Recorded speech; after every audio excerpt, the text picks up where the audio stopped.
To all of you. आज जो हम टॉपिक डिस्कस करने जा रहे हैं वो है द स्टोन चैट। ये एक शॉर्ट पोएम है, लेकिन हम इसे जो है ना आज डिटेल में डिस्कस करेंगे ताकि कोई क्वेश्चन रह ना जाए इसके बारे में। तो चलते हैं सबसे पहले इसके पोइट की तरफ। The stone chat is a poem written by Taufiq Rafat. Taufiq Rafat ने इसे लिखा था, जो कि एक पाकिस्तानी पोइट थे और शॉर्ट स्टोरी राइटर थे। वो पैदा हुए थे 1927 में और 1998 में इनकी डेथ हो गई थी। वो ज़्यादातर जाने जाते हैं अपने उर्दू और इंग्लिश लिटरेचर की वजह से। और ये पैदा हुए थे इंडिया में, लेकिन आफ्टर द पार्टीशन वो पाकिस्तान में मूव कर गए थे। जो ज़्यादा इम्पोर्टेंट थीम है इनकी पोइट्री में वो है identity, cultural heritage and human condition. और जो इनकी पोएम है ये स्टोन चैट, ये ज़्यादातर जानी जाती है इनके पोइटिक स्टाइल की वजह से, और उसके बाद है थीमेटिक कंसर्न की वजह से। नेक्स्ट हम चलते हैं इसके पोएम के इंट्रो की तरफ।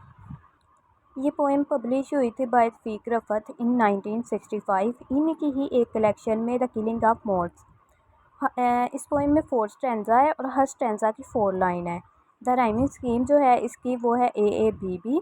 और इसके बाद जो इसमें लिटरेरी डिवाइसेस यूज़ हुई हैं उसमें इमेजनरी है, सिंबोलिज्म है, पर्सोनिफिकेशन है, उसके बाद है एलिट्रेशन और मेटाफर।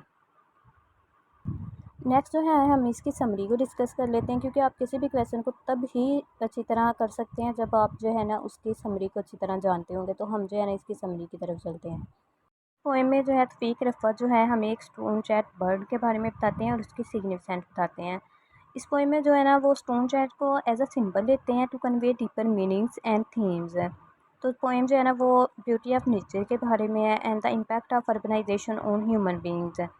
उसके बाद जो है पोइट का व्यू है कि beauty is hard to define but it is to recognise. कहता है कि हम जो है ना ब्यूटी को कहीं भी देख सकते हैं, जैसे कि हमारे इर्द गिर्द जो खुदा ने बनाई हुई है चीज़ें उनमें ब्यूटी जो है वो कलरफुल फॉर्म में जो है हमें मिल जाती है। जैसे कि हमें एनिमल्स में मिल सकती है, बर्ड्स में मिल सकती है, प्लांट में मिल सकती है। हम कहीं भी चले जाएं हमें ब्यूटी मिल सकती है। हमें पहाड़ों में मिल सकती है, वैलीज़ में मिल सकती है, हिल्स में मिल सकती है, माउंटेन्स में मिल सकती है। हमें ब्यूटी जो है वो खुदा की बनाई हुई चीज़ों में कलरफुल फॉर्म में मिल जाती है हर जगह। तो इसे रिकॉग्नाइज़ करना तो ईज़ी है, लेकिन हम इसे डिफ़ाइन नहीं कर सकते। डिफ़ाइन कैसे नहीं कर सकते? कहता है कि beauty can not be defined in words. वो कहते हैं कि ब्यूटी को जो है हम वर्ड्स में डिफ़ाइन नहीं कर सकते, क्योंकि जो ब्यूटीफुल चीज़ है वो ऑलरेडी ब्यूटीफुल है। उसे वर्ड्स की ज़रूरत नहीं पड़ेगी। उसे ब्यूटीफुल बनाने के लिए हमें वर्ड्स की ज़रूरत नहीं है, वो ऑलरेडी ब्यूटीफुल है। तो वो कहते हैं कि अगर हम जो है ब्यूटी को वर्ड्स में डिफ़ाइन करने की कोशिश करेंगे तो हम जो है ना उसकी ब्यूटी को वैनिश कर देंगे, लाइक हम उसकी ब्यूटी को ख़त्म कर देंगे। उसके बाद पोइट कहता है कि एक इंसान जो कि फ़ितरत की खूबसूरती को देखने का आदी है, जब वो ज़िंदगी में आता है, रियल ज़िंदगी में आता है, तो वो उसकी सख्तियों को, उसकी हार्डशिप को बर्दाश्त नहीं कर सकता। उसके बाद वो कहता है कि वो उस जगह पे ना खुद को, उस एनवायरनमेंट में खुद को जो है वो एक अजनबी महसूस करता है। उसके लिए उन चीज़ों को समझना बहुत ही मुश्किल हो जाता है। उसके बाद पोइट जो है ना अपना एक पास्ट का तजुर्बा बयान करता है कि जब वो दरियाए झेलम के पास जो है खड़ा होता था और वहाँ पे जो है उसकी ब्यूटी को एंजॉय करता था।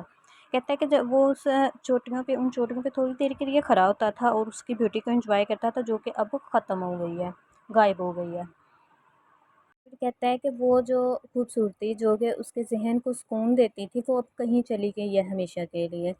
कहता है कि वो जो गाँव जो पहले कभी सब्ज़े से और ताज़गी से भरे होते थे, वो भी अब जो है ना वक्त की रफ्तार की वजह से कहीं ख़त्म हो गए हैं, खो गए हैं। उसके बाद है ना पोइट बात करता है कि वैल्यूज़ और ट्रेडिशन जो रस्म व रिवाज जो होते थे लोगों के, वो कहता है कि वो भी कहीं खो गए हैं। कहता है वो बस बहुत ही कम लोग रहते हैं जो कि उन अपनी पास्ट मेमोरीज़ को और कल्चर को जो है ना वो शेयर कर रहे हैं। फिर वो कहता है कि ये जो है ना वैल्यूज़ और ट्रेडिशंस वो जो है ना न्यू जनरेशन की वजह से ना मद्धम बढ़ गई हैं। पोइट जो है ना मिस करता है उस स्टोन सैड को, जो कि वो अक्सर देखा करता था। कहता है कि वो जो है ना अपने परों को लहराता था और वो उसे दिखाई देता था, झुकी हुई पहाड़ियों की ऊंचाई पे जो है ना वो उसे दिखाई देता था। कहता है कि वो उसकी तेज़ और बुलंद आवाज़ को याद करता है, जो कि ऐसे थी जैसे दो पत्थर आपस में टकराते हैं। वो उसकी ब्यूटीफुल जो है ना टेल को मिस करता है, जो कि आपस में वाइब्रेट करती थी एक्साइटमेंट से। और वो याद करता है अपनी पास्ट की मेमोरीज़ को और उनकी तारीफ़ करता है कि वो कहता है कि वो उसने कभी जो है ना नेचर में जो है ना पाई थी वो खूबसूरती। फिर वो इम्प्रेस होता है दूर दराज की चोटियों से और पहाड़ों की खूबसूरती से, जो कि कहता है कि वक्त की धुंध में ना कहीं गायब हो गई हैं। फिर वो इमेजिन करता है गंदम के खेतों को, कहता है कि वहाँ पे वो जो है ना स्टोन चैट खुद को हाइड करती थी। कहता है कि मैं उस मंज़र को और उस आवाज़ को मिस करता हूँ जो कि कभी उसे ज़हनी सुकून देता था। कहता है कि वो ना इमेजिन करता है सूरज की उस रोशनी को जो कि गंदम के खेतों पर पड़ती थी, जहाँ पे वो जो है ना बर्ड खुद को हाइड करता था और अपने गाने गाता था। It was learn to stay happy. उसने जो है ना इस डिस्टर्बेंस के साथ जो है ना खुश रहना सीख लिया है, और वो वहाँ पे अपने गाने जो है वो गाता है फिर से। The poet expresses the disaster androids. वो कहता है कि जो ज़िंदगी के तूफ़ान होते हैं ना, वो कभी भी आपकी ज़िंदगी को और आपकी उम्मीदों को ले कहीं भी ले जा नहीं सकते। वो कहता है कि अगर आपकी उम्मीद अभी भी ज़िंदा है ना, तो लाइफ जो है ना, जो आपकी ज़िंदगी है वो बगैर किसी लिहाज से चलती रहती है। चाहे कि आपने पास्ट में कितने भी आपने वो जो है ना बुरा टाइम देखा हो, लेकिन एक दिन जो है नई सुबह ज़रूर होती है। कहता है कि स्टोन चैट जो है ना उस उम्मीद की उस खुशबू की तरह है कि अगर किसी ने पास्ट में कुछ बुरा देख लिया है तो इसका मतलब ये नहीं है कि उसकी ज़िंदगी ख़त्म हो गई है। वो कहता है कि एक इंसान को ज़िंदगी में ना उम्मीद कभी नहीं छोड़नी चाहिए, चाहे वो ज़िंदगी के कितने भी बुरे टाइम से गुजरा हो। एक चमकती हुई सुबह जो है ना इस अंधेरी रात के बाद ज़रूर होती है, जिसका हम सबको इंतज़ार होता है।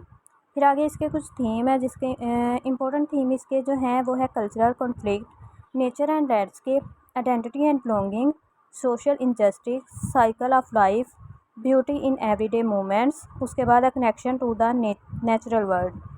ये था स्टोन चैट के बारे में कुछ इंपॉर्टेंट थिंग्स, जैसे कि समरी इसकी हो गई, फिर इसके बाद पोइट का इंट्रो हो गया, हमने कर लिया है, उसके बाद पोइम का इंट्रोडक्शन कर लिया, थीम वगैरह इसके हो गए।